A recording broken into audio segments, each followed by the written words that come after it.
o'clock tonight, trigger a power failure. Can you do that? Yes.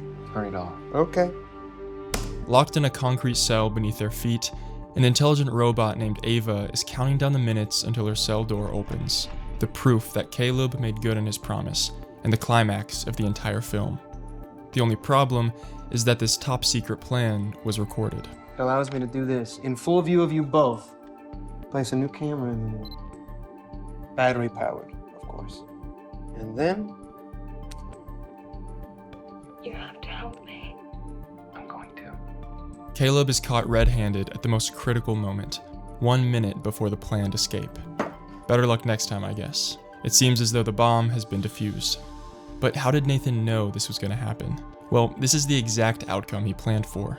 He set the stage perfectly, so Caleb, oblivious and under false pretense, would decide of his own free will to rescue Ava. Ava was a rat in a maze, and I gave her one way out. So my only function was to be someone she could use to escape. Yeah. So looking at the bigger picture, the experiment to test Ava's AI was a success. Sure, Caleb feels used, but he played an essential role in a world-altering event. I'm sure he'll get over it in time. But that's not gonna happen. Before the night ends, both Nathan and Caleb will be dead men.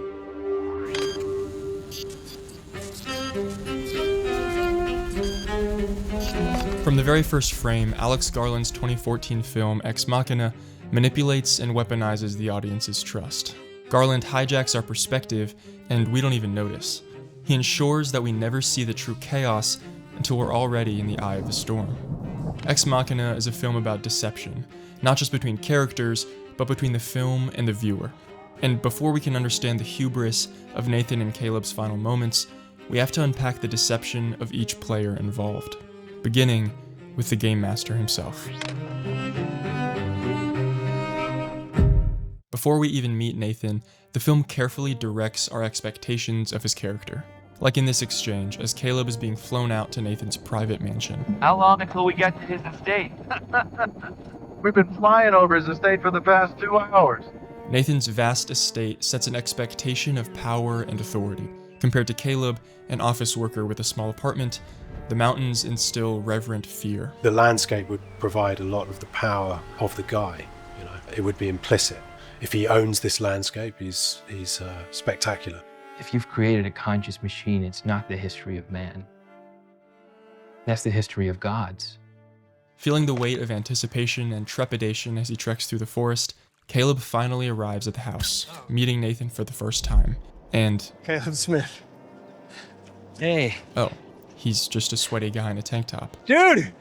This man is nothing like the Nathan we expected, which already puts us off balance. Caleb doesn't know how to act. Sensing the tension immediately, Nathan attempts to move past the awkwardness. Can we just be two guys? Nathan and Caleb? Not the whole employer-employee thing? As the man holding the power, he artificially lowers himself to Caleb's level, and in doing so, solidifies his control over him. Nathan wants the scales to appear balanced, even as they tilt heavily in his favor. But friendship can't be forced. Resentment will fester under the buddy-buddy facade, and by that point, the audience will already perceive Nathan as the bona fide villain of the movie. It's good to meet you, Nathan. It's good to meet you too, Caleb.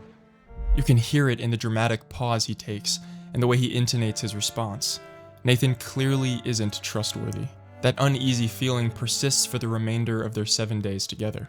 His shifting tone from old friend to chastising parent to sinister interrogator is a constant and humiliating reminder of who's in control. No, it's okay. You're all right. The more control that Nathan demonstrates over Caleb, the more we're trained to punish him for it. And as is often the case with this film, this is happening whether we realize it or not. So, day 2, you ready? What's the plan? Hit me. Yeah, I'm not sure. It's a new day, and Caleb is preparing for his second session with Ava. Established methods like the Turing test aren't getting him anywhere as far as scientifically proving that Ava is sentient. It's a closed loop?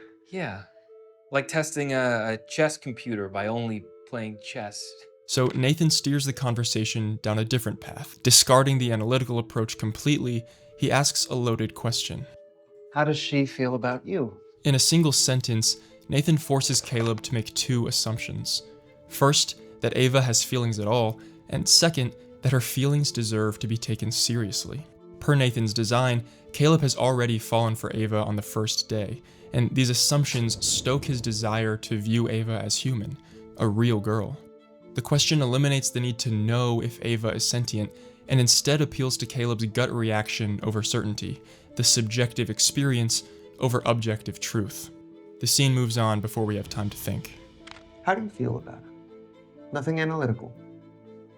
Just, how do you feel?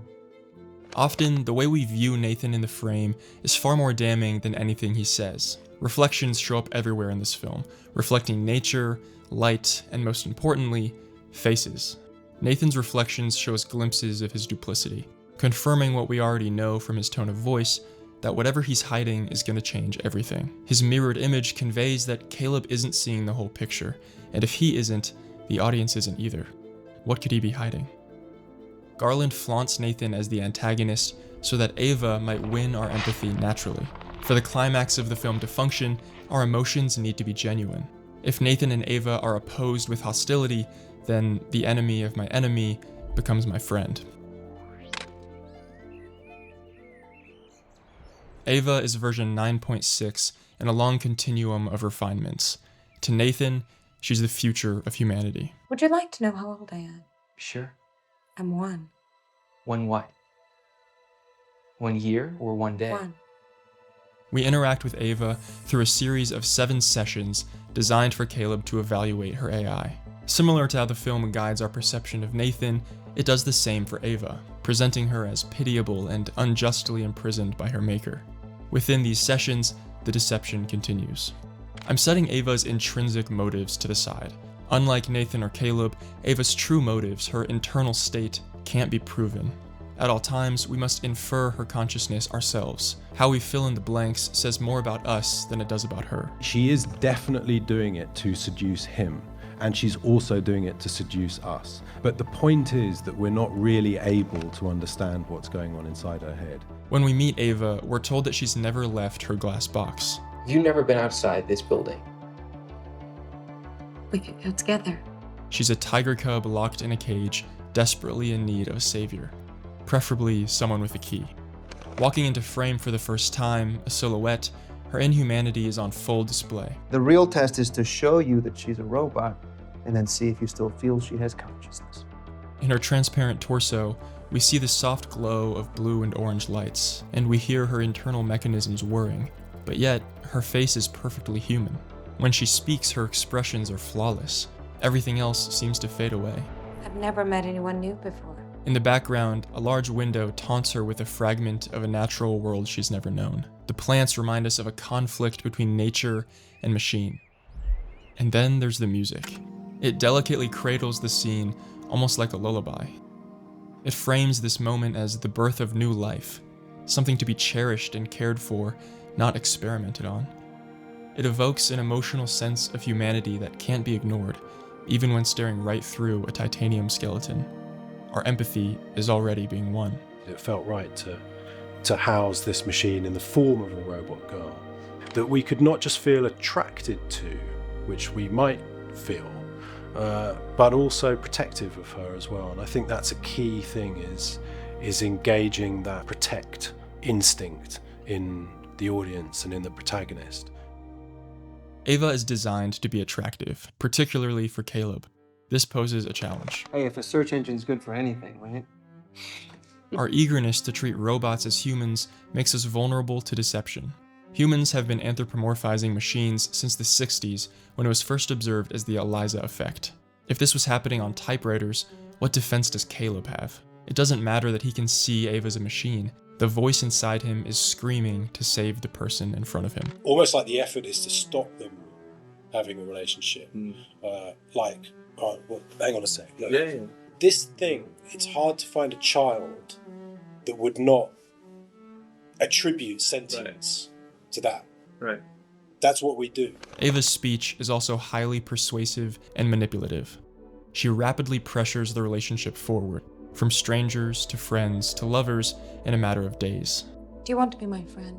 Of course. How could you say no? She victimizes herself by inviting Caleb into her hostility toward Nathan, confronting him when Nathan can't watch. With the cameras off, the two can share a moment of intimate privacy. Why did you tell me I shouldn't trust Nathan? Because he tells lies. Lies about what? Everything. This feeds into Caleb's pre-existing disdain for Nathan. Ava uses that to her advantage. Given his romantic attraction, she pushes the boundary further, setting the early workings of her escape in motion. As she confides in him in private, Caleb feels chosen and valued by her. Secrecy accelerates trust, and when that secrecy comes from someone who appears trapped, the natural response is loyalty. Are you ever gonna let me out? If Caleb has anything to do with it, yes, they will. Her words have invigorated him. With Ava established as a victim, the film begins gradually collapsing the distance between her and Caleb, physically, emotionally, and morally converging. As the sessions go on, the glass, which was once a necessary safety measure, turns into an undesirable barrier. They're sitting right up against the glass, talking to each other, you know, very close, wanting to touch really, and not being allowed, which of course is one of the great things that you can build, is if you don't allow people to touch each other, they're going to want to do that. The forced separation only increases their desire to be together, and Ava's body language makes this clear. In session 1, she paces around Caleb like a predator assessing its prey. The conversation is expectedly interview-like, robotic, if you will. Do you have a name? Yes. The glass is there for Caleb's safety, like Clarice approaching Hannibal Lecter. But by session 3, Ava kneels on the floor beside the glass. In this new disposition, she feels more like an intimate companion than a test subject. Simultaneously, her flirting intensifies. Are you attracted to me? What? In the very same session, she puts on clothes for the first time, one step closer to her goal. Finally, she touches the glass. She's projecting a longing to be with him, to touch as two people. Caleb doesn't observe the rip current pulling him closer to Ava, and neither do we. Question 5. Do you want to be with me? Ava's unsolvable nature is her biggest advantage. She may look like the victim, but she's controlling everything to escape. As Caleb sits, encased in his glass precipice, Ava moves an open space around him. The camera gives her freedom, while confining and exposing the one who's actually trapped. She looks down on Caleb through the glass, visually indicating her dominance. Even when she isn't present, everything revolves around her. In the final moments of the film, as Caleb wakes from unconsciousness, sprawled on the floor, Ava gazes upon his weakened state. Even with a shattered arm, he's firmly in her grasp. Stay here. She turns her back on him, leaving the fragile human behind. The man who did everything in his power to set her free, who believed she loved him and wanted to be with him. She takes one last look as the elevator door shuts. He was supposed to be in the elevator too, but instead, he's locked in a glass tomb. What was his name again? Opening at Caleb's desk at the start of the film, he looks directly into the camera, right at us. From then on, it's clear that Caleb and the audience share a unique bond. It's a funny one, because he has to carry the weight of all that the audience is learning. He carries himself throughout the movies. The same bit of imprinting and the same process is happening. So as he's being seduced, we're being seduced. And as we're being confused, he's being confused, and we match each other. That's the intention. In binding us to Caleb's perspective from the start, the film clicks the hammer in place, a weapon to be used later. This is a Garland film, after all. He can't just give us a reliable narrator. At any moment, our bond to him can be severed, destabilizing our perception of reality, and we wouldn't even realize it's happened. Spoiler warning, this is exactly what happens. There's some sort of strange baton passes, baton exchanges that happen within the story that should be invisible almost as they're happening, and suddenly you realize, oh, hang on, this is all changed. This shot, as Caleb sits across from Nathan, passed out drunk on the couch, confirms the power inversion. The camera slowly pulls back from Caleb's face as he stares at Nathan. He patiently waits for the drunken ramblings to give way to unconsciousness. Then, he swipes Nathan's keycard. But this isn't the shift. That already happened. There's a shift that happens about 2/3 of the way through the movie that we don't see, but that happens, which is that Caleb takes control. As the two men share a drink looking out over the river, Nathan confirms Caleb's greatest fear. I think it's the next model. It's going to be the real breakthrough. I didn't know there was going to be a model after Ava. As we know, Nathan's words are intentionally manipulative to elicit a response, but all that Caleb hears now is that Ava is going to die. In the cinematography of the conversation, this shot, breaks form. It's slightly higher and a little more tilted than the rest. It creates the feeling of a thought taking hold. This is when he decides to break Ava free. Nathan extends his willing glass, the first of many to follow. From this moment on, Caleb is no longer the reliable narrator we assume he is. The most pivotal moment in the film was completely invisible. Wow, has it been a whole week? Time flies. Man, but what a thing we've shared, huh? The next day, we return to the kitchen, the day of Ava's escape. Up until now, every element of the film has made us hate Nathan, love Ava, and align with Caleb. You have to help me. I'm going to. The success of this plan is contingent upon one thing. Nathan has to get drunk. His alcohol abuse has been evident from his first introduction. You know what? So why would he turn a drink down now? We need to drink to that. Oh, no, I'm good. You go ahead. The heart-sinking panic that follows gives way to only two explanations. Either by sheer coincidence, Nathan chose today to sober up, Time to hit the old detox. or he knows everything. The interaction that follows reveals an even scarier truth. This is exactly what Nathan wanted to happen from the start. How's that vodka tasting? The humiliation is almost unbearable to watch. Pretending to like me. Yeah, Well, why would she do that? I don't know. Maybe if she thought of you as a means of escape. Nathan takes Caleb back to his office to let him off the hook, and we return to where we started this video. With Nathan's whole plan out in the open with no more secrets, Ava prompts a power cut as instructed. 10 o'clock. This is where things get interesting. Now, how is this plan gonna go anyway? Because you didn't totally explain. So you were gonna get me drunk, steal my key card, and reprogram the security protocols, but reprogram them to what? To change the lockdown procedure. Well, that may have just worked. We'll find out. With this line, the conversation screeches to a halt. We'll find out? What's that supposed to mean? When Caleb couldn't have appeared more caught, more guilty, he unveils a counterattack. A deception that he concealed even from the audience. I figured you were probably watching us during the power cuts. With Caleb now controlling the narrative, the tension reaches an all-time high. And the thing about tension is, it's always followed by So I already did all those things when I got you drunk yesterday. a snap. Ava is free. Whoa, whoa, whoa. Our narrative footing is ripped from under us, and in a single beat, we're captivated by terror and shock.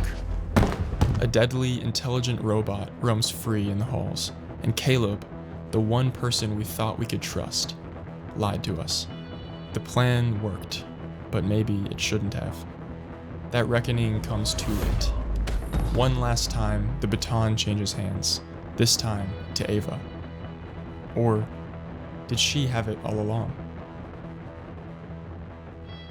The way that he tests how intelligent it is, if it's actually super intelligent, is one of these days I'm going to make one that's going to escape.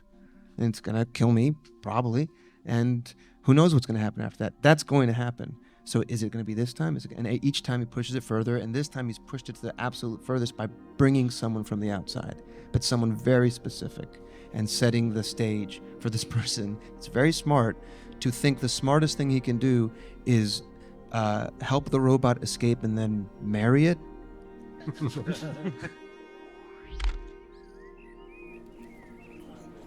Garland weaponizes our empathy and points it back at us.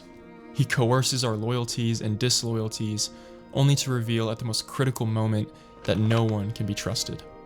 As Ava steps into the real world, my reaction will be different than yours. Watching the light of the sun warm her face, no longer an abstract concept but the real thing, you might be cheering her on. Maybe you find it terrifying, or maybe somewhere in between. The point was to create a movie that gives the audience the freedom to write their own ending. When you write a story, what you're actually doing is writing half the story, and the other half of the story is provided by the recipient, you, or whoever else, and their agendas and their interests and their lack of interests. One person might find a story very rich, another person might find a story very empty. It's the same story. The many layered tests, Nathan testing Caleb, Caleb testing Ava, Ava testing everyone, they're all part of Garland's test on the audience. Not one to pass or fail, but but one that reflects our opinions, values, moral judgments, and spiritual beliefs back to us. The agenda was more to pose questions than to provide answers, because many of these questions don't have answers, but there's still a value in having the question to talk about. Because some of the things in the film are quite contentious, I suppose. At the very least, I've got a responsibility to be thoughtful about it. For me, I can't help but view Ex Machina as a warning. A world where robots coexist, undetected and indistinguishable from humans, is terrifying. It's a world diminishing the soul, a world of men playing God. For what purpose would a conscious species exist apart from God? Of what value are robots on a rock in space? Garland holds a very different view than mine, one in which Ava is the protagonist. Alex's version is he's totally pro-AI. He thinks it is the right thing to do. He considers it a happy ending. And I don't consider it quite that. I think I was also trying to slightly reframe the way we look at AI. In the film, that's presented as a kind of a relationship more like a parent and a child, because there's no God involved in it. It's a human creating a new consciousness, which is what parents do. Then suddenly the sense of the AI moving away, I would argue, maybe is changed. It's less alarming, because we want of our children that they have longer lives than us, and lives as good as ours, if not better. If humans are simply animals with no divine creator, purpose, or life after death, then no intrinsic value is lost by replacing them with machines. At that point, it's simply evolution. Ava isn't a monster, she's a successor. Just before she leaves the building, she looks over her shoulder and she smiles. And I thought, after all the conversation about tests, in a way, the best indication you could have of the interior state of someone is if they are not being observed and they smile. In the final moments of the film, as her shadow disappears into the crowd, she becomes one of us. Garland doesn't tell us how to respond. It's your call. So, humans having relationships with machines? Yeah, no problem. Try and stop them. Do you think that's bad? I'd love to hear your thoughts on this film in the comments. If you enjoyed this video, please consider subscribing, and I'll see you in the next one.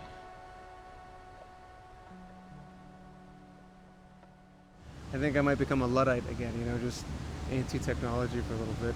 Sorry, my cell phone's ringing. Hold on. I'm just kidding.